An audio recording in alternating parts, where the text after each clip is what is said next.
താളയെല്ലാം fry ചെയ്തെടുത്തിട്ടുണ്ട്. ഇനി നമുക്ക് അച്ചാറിടാം. അപ്പോൾ നമ്മുടെ ഓയിൽ നന്നായിട്ട് ചൂടായി വന്നിട്ടുണ്ട്. നമുക്കിനി 1 ടീസ്പൂൺ കടുക് ഇട്ട് കൊടുക്കാം. 1 ടീസ്പൂൺ ഉലുവ, ഇഞ്ചി. ഇനി നമുക്ക് വെളുത്തുള്ളി ഇട്ട് കൊടുക്കാം.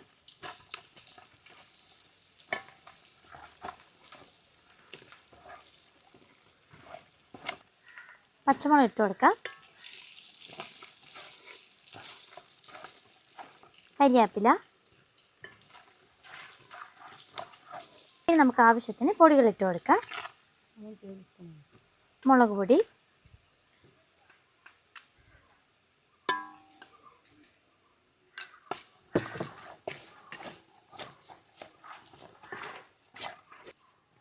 മഞ്ഞൾപ്പൊടി,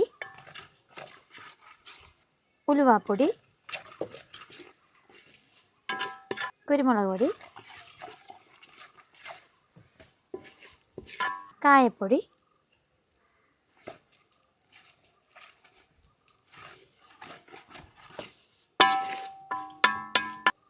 ആവശ്യത്തിന് ഉപ്പ്.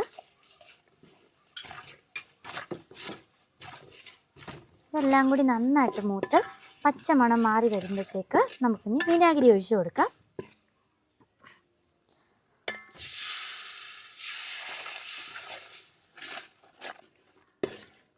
ഇനി നമ്മുടെ വിനാഗിരി നന്നായിട്ടൊന്ന് തിളച്ച് കിട്ടണം.